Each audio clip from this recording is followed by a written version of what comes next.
following program was provided by an independent producer solely responsible for its content. The opinions expressed do not necessarily represent the views of this station, its staff, board of directors, or underwriters. Hello, I'm Carl Seidel, host of The People's View. The People's View is a show sponsored by the Nashua Republican City Committee. The committee meets every second Thursday at the Crown Plaza. And if you want to contact us, we have a website, nashuagop.org. And at the end of the show, you'll see some contact phone numbers or email addresses that you may want to send us your comments and recommendations. Thank you for listening in. Welcome to The People's View, a program dedicated to discussing local, state, and national issues and their effect on the American people. The People's View provides a platform for state representatives and national figures to present their viewpoint.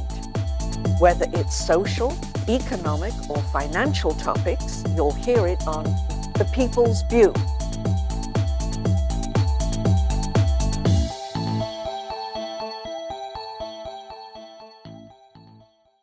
And today our guest is Chris Williams, who's President and CEO of the Greater Nashua Chamber of Commerce. Welcome aboard. Thank you. Nice to be with you again.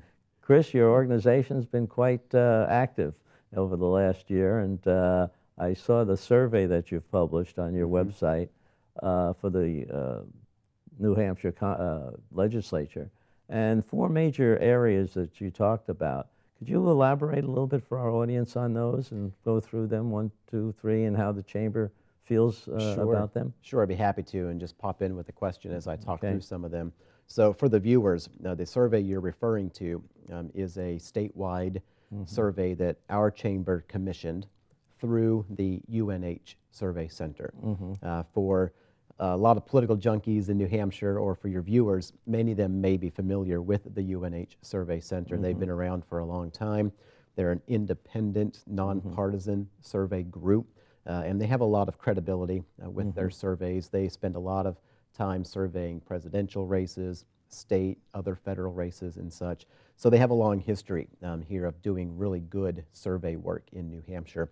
So our chamber wanted to really get a pulse check on what New Hampshire voters and residents think about 4 major issues that are of very direct interest to the business community.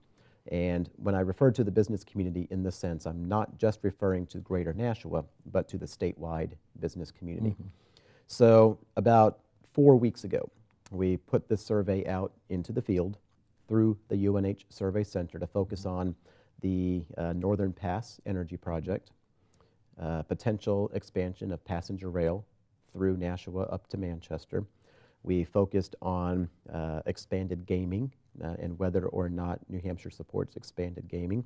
And then finally, we looked at the question of a potential gas tax increase.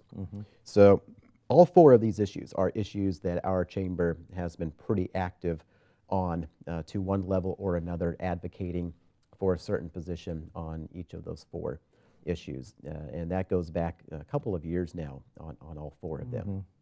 So these are fairly complex issues, and I think your survey did try to get some of the detail out there where they focused on, if it was this, would you still vote for it? If it was that, or would you still vote? Can you go through that? Yeah, you're precisely correct. They are very complex issues and a lot of nuance to each of those. So starting with the passenger rail issue, which is certainly of a lot of interest here in Nashua, we didn't simply ask, are you supportive of passenger rail? We wanted to know how strong that support actually was. And we did that by saying to the survey respondents, if you knew that the state and therefore the taxpayers were going to be on the hook for up to $100 million to invest in the initial expansion, and if you knew that we would also be on the hook for annual operating costs of up to $15 million, would you still support the idea of passenger rail? The reason that was important is because a lot of surveys over the last several years have simply said, are you supportive or not? That's right. Yeah. Without really putting any detail to it. So by asking that question and putting some real dollar amounts out there, we were able to get a better gauge of where New Hampshire voters stand. And we were very pleased to see that over half of those respondents said that their opinion does not change, knowing that there's going to be those types of significant dollars that are going to be on the shoulders of taxpayers in order to make that sort of a project work. So that's an example where we tried to get some more feedback, kind of digging down into some of the issues a little bit more. Another example would be the Northern Pass project. Just a minute, before Sure. we get on the Northern Pass, there were a couple other things that were in the rail program, weren't there? About whether you wanted to make it all the way to Concord or start in phases? So we didn't necessarily ask the question of where people thought it should stop. Other surveys have done that. What we really tried to focus on was more the cost of the project, to kind of tease out from survey respondents where their positions fluctuated on that question. But there have been other surveys that looked at whether or not New Hampshire would support rail just to Nashua or to Manchester or all the way up to Concord. On the Northern Pass project, we went beyond just the question of do you support the idea of the Northern Pass. A few ways that we did that. One question focused on the potential burial of transmission lines. So we asked respondents, if you knew that the state was going to bury all of the lines and that could result in costs of 5 to 10 times more than putting them overhead, and oh, by the way, that cost will probably be passed on to the ratepayers, what would your opinion be on the Northern Pass at that point? And a significant number of respondents said, no, I don't think we would be willing to foot the cost just to have the lines buried for the entire project. A very, very small percentage of respondents said they would support burying the lines and also paying the cost for that. That's one of the big issues, though, here for the state, because our rates for energy are kind of high relative to other states. Absolutely are. And to that point, there's a group called ISO New England. I know you're familiar with them. For your viewers out there, ISO New England is basically the governing agency for New England that controls how much power is being generated and transmitted at any given time during the day and during the year. So this agency has basically the deepest expertise on energy rates and availability. Just a week ago, that agency came out saying that New England energy rates were 55% higher in 2013 than they were in 2012. 55%, that's a tremendous increase in cost for energy rates. And they attribute a lot of that to the very volatile nature of natural gas prices. You know, over the last 4 or 5 years, natural gas has really risen as an energy source. And yet, over the last couple of years, the energy prices for natural gas have just spiked all over the place. So this is having a significant impact on New England to the tune of 55% higher costs. And that is why an organization like our Chamber of Commerce believes that we should look at projects like the Northern Pass, because it allows hydropowered energy to come into New England and helps provide more diversity to our energy sources by increasing the hydropowered and thereby decreasing our reliance on natural gas or coal-powered energy, et cetera. So it's a very relevant project to our long-term diversity of energy, and absolutely goes to the heart of these rising energy costs. I imagine it would be even worse if they had to shut down that coal-fired plant PSNH runs. Absolutely. I assume the Bow power plant, that you're referring to. Yeah, it's... I mean, that's in my job, you know, when companies are coming to the chamber and saying, should we do business in New Hampshire and should we do business in Nashua, energy costs is one of their top 3 questions that they ask about. And what we are hoping is that over the coming years, if the Northern Pass gets approved, we'll be able to have a better answer when they ask about our energy costs than we're able to give now. Excuse me. It'd be more stable, I imagine, too. It would be, yeah. It was, and that was another question in the survey. We asked respondents, would you support efforts to diversify the variety of energy sources in New England? And 64% came back and said, yes, we think that's an important thing for New Hampshire to be looking at, which again supports the idea of looking at the Northern Pass project as just one example of what we could be doing to secure for ourselves a better future in terms of our energy sources and our energy costs. Well, that part is pretty interesting. What was the third one that you want to cover? Yeah, so another example of how we really kind of drilled down into the issues was the gas tax. So we started with the very general question of, would you support a gas tax increase? No surprise, you know, the answer came back overwhelmingly no. And that's not, again, that's no surprise, because who wants their taxes, no matter what the tax is, to be increased?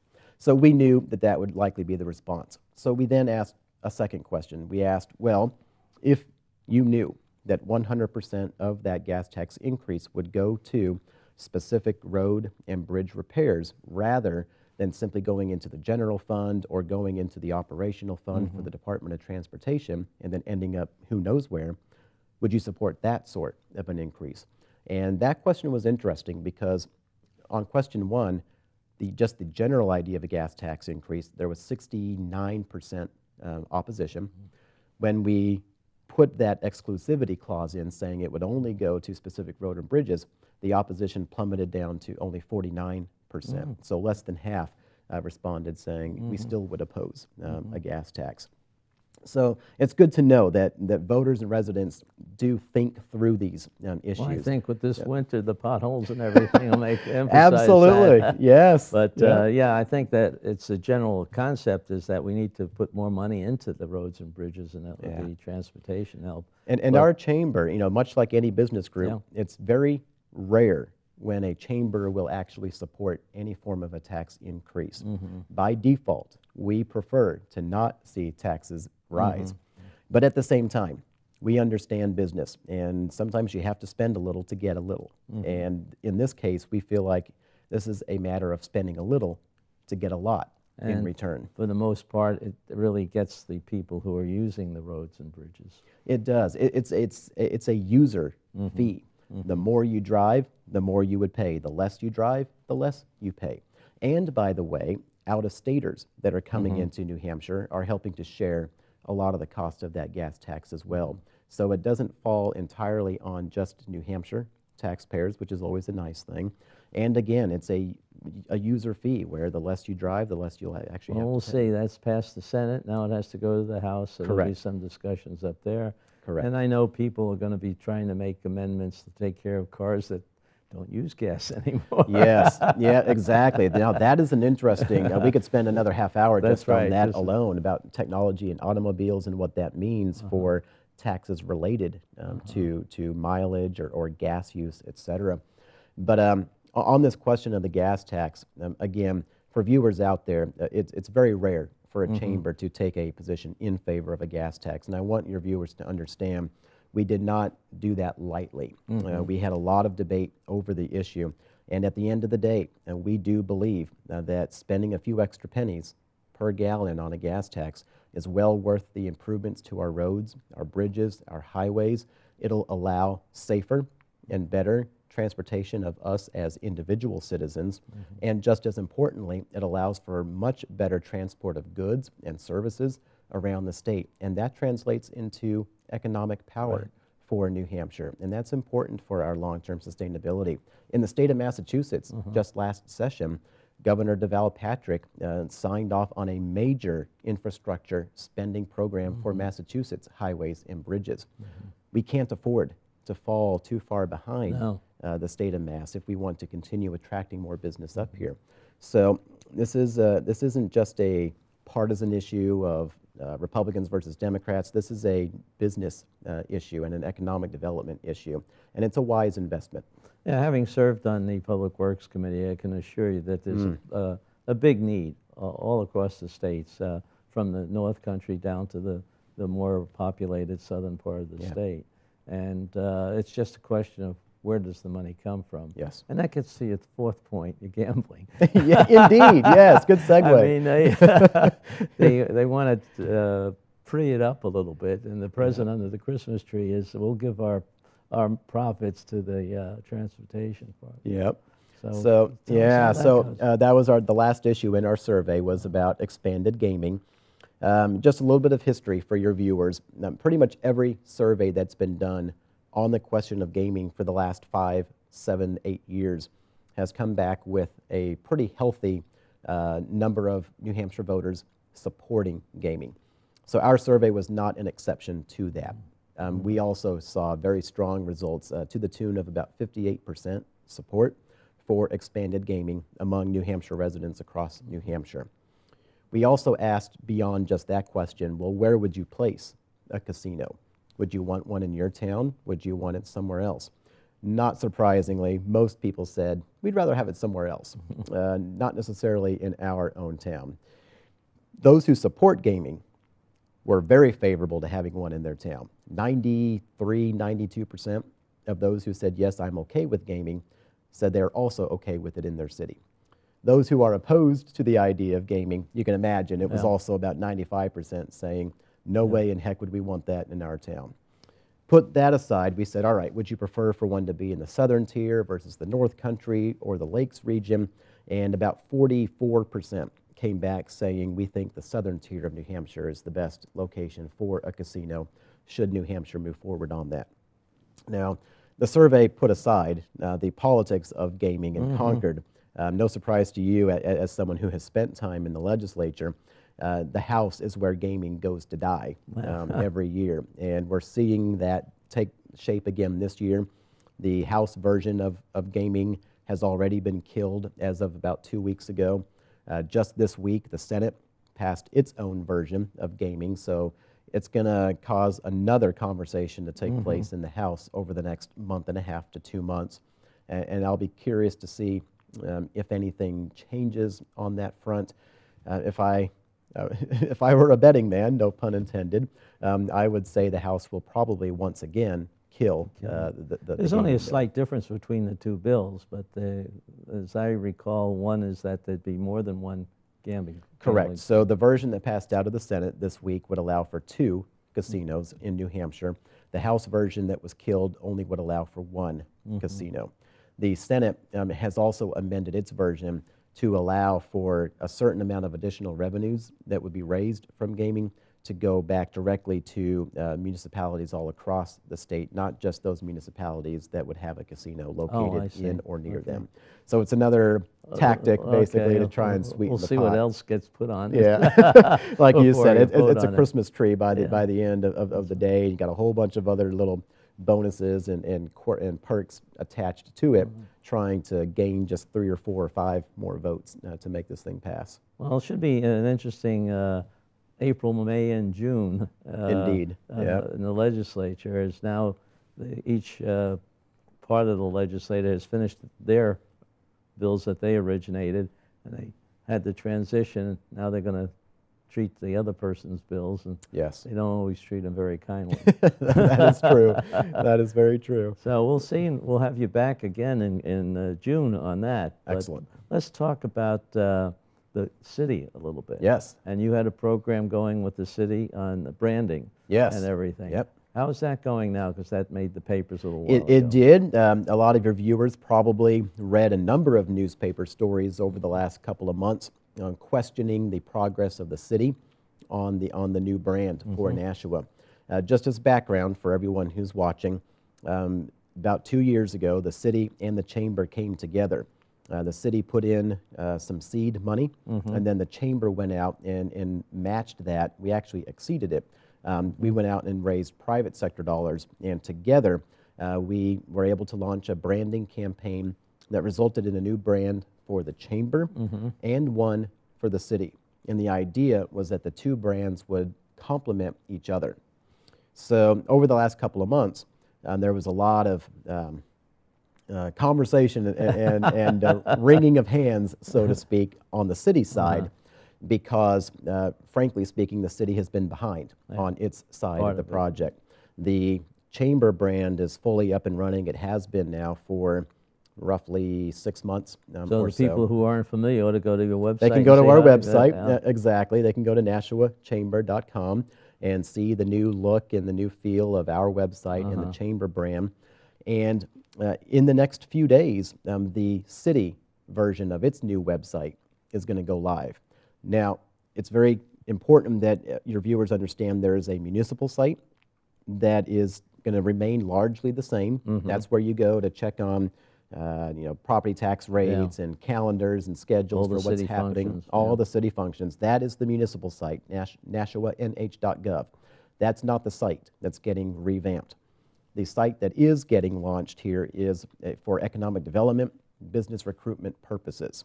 So it's a separate site from the city one. If you go to the homepage over the next week or two to the city site, you'll see a link there that says, if you want to do business in Nashua, click here. It'll take you over to this other site. Good. So that site, the URL, the address for it is NashuaDares.com. And that's part of the new brand, which is Dare to Begin in Nashua. And the idea is that that is a brand that salutes those who have really come before us and made Nashua what it is today. But it's also a challenge to us in the present day to always be thinking about new ventures that we can begin to launch and think of new ways to make Always have Nashua a bigger goal and better. of getting better. Absolutely. So the city is behind on that. They have been candid about that. And there's also been a lot of internal politics amongst the Board of Aldermen and the mayor about the process, that was followed. From where we sit at the chamber, that's all inside politics. That's their business to work out amongst themselves. We're not going to intrude. I think that'll on settle down. It's just that they have some new bunch of aldermen there that Certainly. weren't happy with the process before, I guess. Or weren't part of that process. part of the process. Exactly. So it's both kind of a learning process for Right. them, trying to understand what did happen, why it happened, and what still needs to happen. So on the city side, what you'll see over the next couple of weeks is that NashuaDares.com website will go live, and you'll also start to see some other elements of the brand get rolled out on the city side. And we're excited about that. We've been waiting patiently for that to happen. We know it's going to happen, and once it does, we're excited to see what we'll be able to do with that brand in terms of the chamber and the city working more closely together to go out and recruit new companies and businesses to relocate, expand here in Nashua, because we'll now have a cohesive story to tell them about what makes Nashua so special. Have you had any feedback on your portion of this so far? I mean, as you have new businesses contacting you because of your new website and information? We have 19 new companies who have joined the Chamber of Commerce just really? this month alone. Wow. And that is absolutely That's great. a large result of companies taking a new look, at Nashua and saying, what's going on in Nashua that we want to be a part of? So just this month alone in March, 19 new members at the Chamber of Commerce. That is terrific, terrific news for us to be able to share. And how about other companies, though, outside the state that might be contacting you? Have you shown any increase in Yep, that? I was just in I can't mention the name of the company, but we're having very good conversations about them breaking into the Nashua market. And they're very interested in the brand because it fits a lot of their own message in terms of how they present themselves to their clients. So that's just one recent example that was about a week ago now. One of not many, but a number of companies, that we are How does the talking to. chamber and hopefully the city work with some other cities in the state or with the state DRED, I guess, department that with Jeff Rose up there, who's from Nashua, BAE, working on together? Because I was involved early on when I was in the legislature. I got the impression that everybody was too independent, and they're not collegiate, if you will, in trying to do it for the state.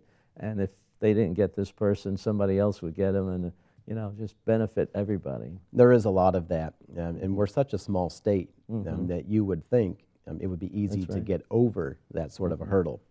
It's not, as you've alluded to. That being said, Jeff Rose, for the viewers, Jeff Rose is the Commissioner of the Division of Resources and Economic Development, commonly referred to as DRED. It's an acronym. That division is in charge of business recruitment, economic development for the entire state. What's nice about having Jeff Rose in that position as the commissioner is that he used to work with BAE Systems for, I want to say, 9 years or so. And he knows Nashua very well. He was very involved with our Chamber of Commerce when he was here, and we're still in very, very close contact with him. I'm very proud of an effort that we're working on with him right now. which is having to do with young workforce recruitment here in Nashua. We have a program that I'll come back to you in a few months and talk more good, about. sure. It's a program that will take certain young professionals that are already here in Nashua, who are living and working here and love living and working here in Nashua.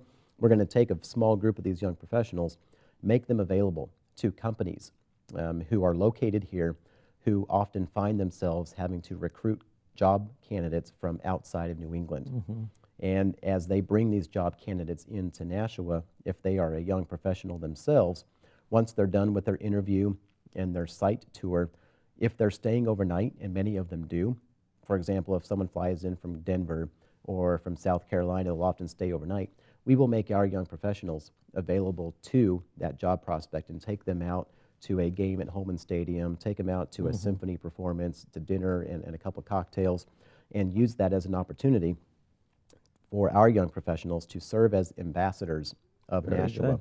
to these job prospects and give them an opportunity to really sell Nashua to those job candidates. What's really unique about this program is that it's not the company that's taking out that job candidate and trying to sell them on living here and working here. It's a peer of that young professional who already lives and works here, but doesn't work for that company, and therefore doesn't have a conflict there or a bias that the job candidate is going to think, you work for the company, that you're just trying to give me a sales job here. So it's a really neat, innovative program that we're working with Commissioner Rose to unveil here in the Nashua area. Did you develop that, or have We you heard? did. Yeah, we sure did. We Okay. went to 'Cause I haven't heard anything like that. Yeah, in it's other been states. very, there's no other program like it that we can find in the country. So we piloted the program. We did pilot it already and had, for about 3 months, and had some strong success with it. So now we're taking it to the commissioner and saying, here's what we're looking to do. What do you think? And he immediately was all over it and said, this is the kind of thing that we would want to support. What can we do to make this bigger and better? So we're in those conversations, and we're looking to roll that program out here, hopefully early this summer. And should we be able to stick to that timeline, I'll be coming back to share more with you. Oh, yeah, yeah. Well, that sounds very good. Is the city involved in that, or is that just the chamber? Yeah, just the chamber. Okay. Yeah, certainly there might be ways to engage the city, but we've had our hands full a little bit with the branding side of things, the city there, so we'd rather let the city focus on some of the other things that it's doing. Well, they got a lot of right things now. going They too, do. programs They in the do. city, the Broad Street Parkway and a few Yes. other big jobs. Downtown, straighten out the Yep. trees and everything. Yep. The next But, chapter of that will start that's- soon. Yeah, that'll be coming along. I'm sure this summer is going to be something along the river when they expand the Riverwalk a Yes. little bit. Yep, That'll and be some of good. that work has already been done, and that will continue now that the temperature is hopefully getting a little warmer again. Yeah. Well, we're just about finished now for the time we have allotted. I thank you for coming here and telling us all this information. We really went through a lot in this half hour. So thank you again, Chris, and we'll have you back in June. Thank And you. Thank you for listening in. This is The People's View.